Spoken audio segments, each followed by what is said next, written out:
Hey gang, welcome back. So today we are going to go ahead and do the video that I've been talking about for some time, and that is how we made the puppy platform in the back seat. So stay with us.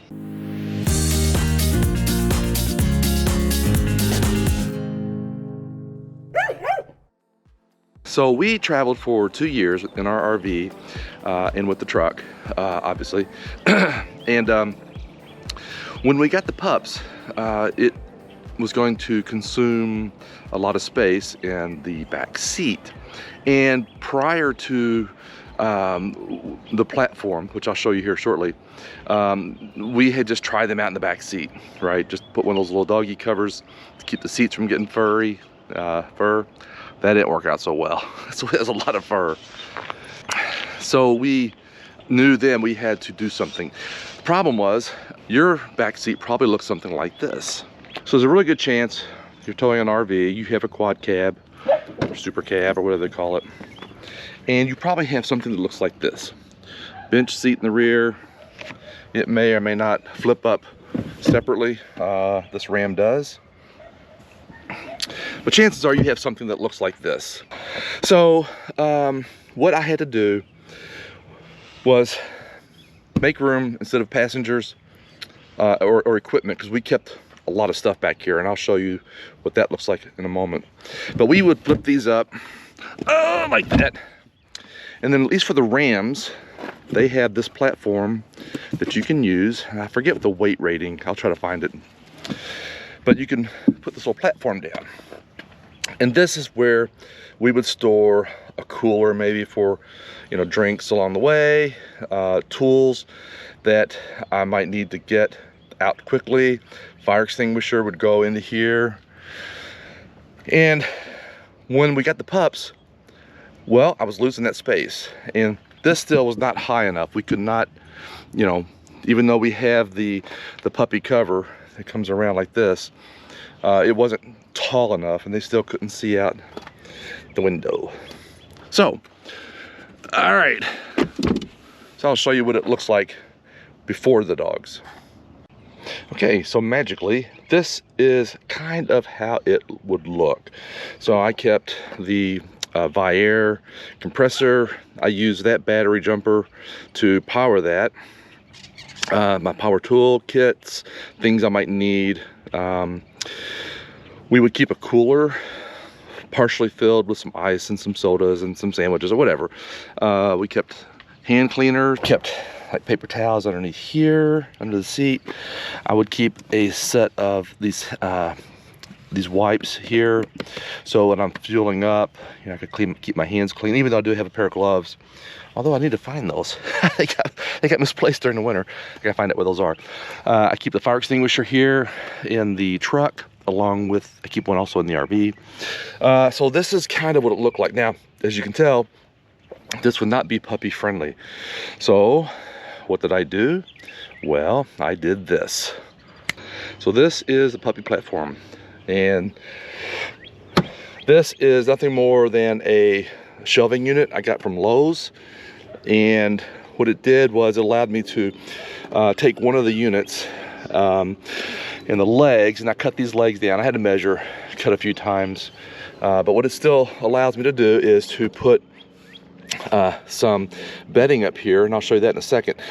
But it also gave me access to all my tools that I still would need. Now I can't just, you know, grab it really easily, but still I didn't lose that space. So here's what I could do. So again, getting old, knees. So again, what it did is it allowed me to gain access to this area without losing any puppy platform stuff. So this worked out. So my fully charged jumper, it goes kind of right back here. Okay.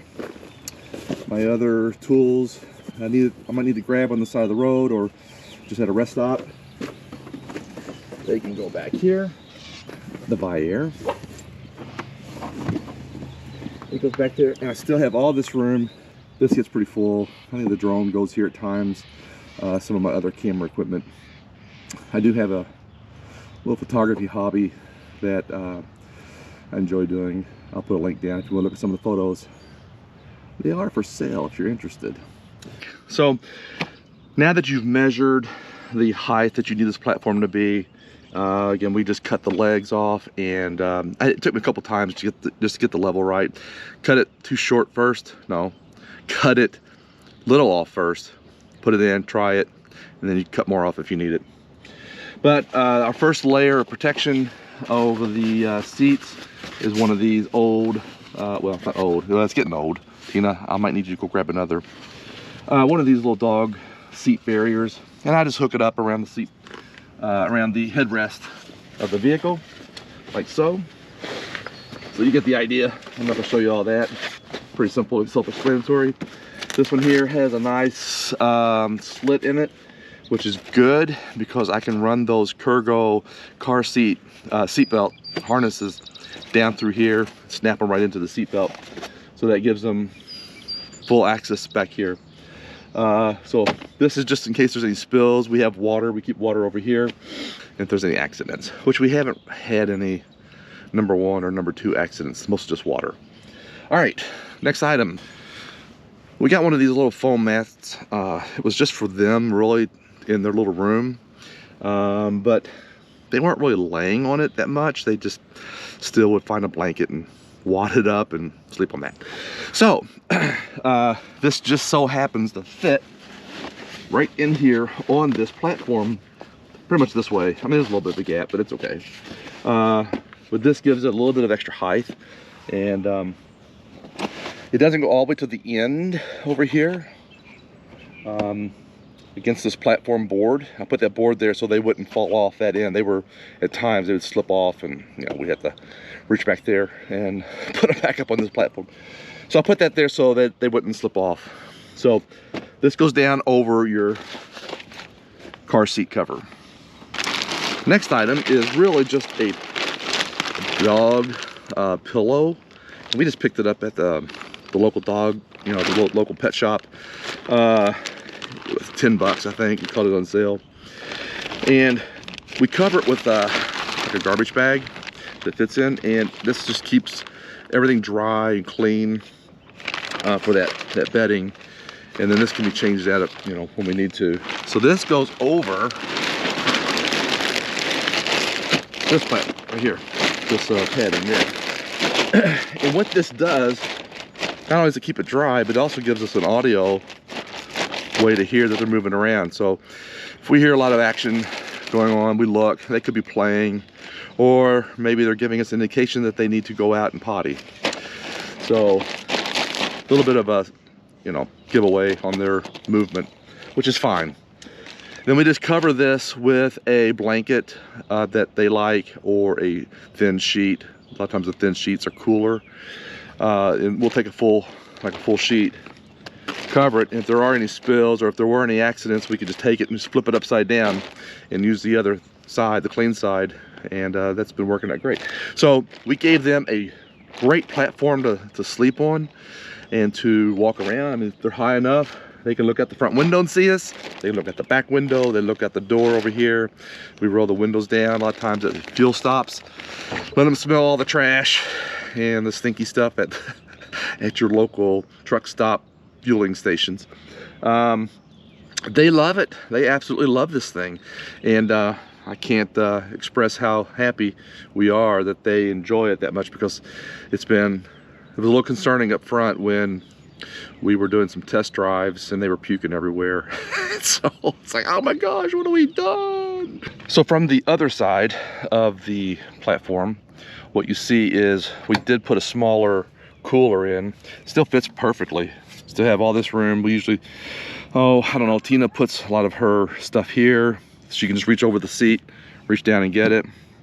We still tuck in our cleaning stuff, paper towels. We still have all this space underneath here. And if you've ever gone RVing, and I'm sure you have if you're watching this channel, you know that you can never have too much storage. So this little platform here had we put that little board in because they would often fall off the edge of the bedding, try to go down this little crevice. There is a little bit of a low spot right here And we catch them sleeping in there once in a while. Otherwise, they're over there, as you saw in the other videos. So when we go to secure the pups, we use, like I said, we use the Kurgle harness. And this is what came with the harness, this piece here. So this goes into the seat belt, which I stated earlier. I run down behind all this and through the opening in the cover, the seat cover. And then this end just loops into here, like so. And this was an extension. We just bought this at the pet shop as well. This gives them, I don't know, what is that? Maybe 10 inches, 12 inches of more length to move around. So they have all this space, and this just goes into the seat belt, like I said. So they have plenty of space. As an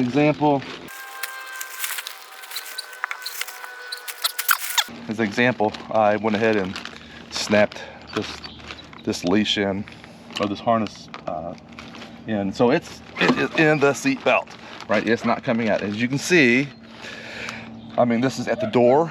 Of course, there's a little bit more space they can get just from the harness itself. But they have full access all the way around. A lot of times we'll put the water bowl on top of the cooler so they can easily get over there and get a drink. All right, so I hope this has been helpful. Please give me a thumbs up if it has been.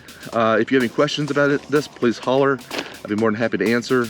It was very simple once I got all the pieces together, and like I said, it was just kind of measuring and making sure everything fit before I bought it. And the Craftsman shelving units just happened to fit perfect size for me, and width and lengthwise. So, all right, keep Ukraine in your prayers, and we'll talk to you soon. Have a good day. Bye.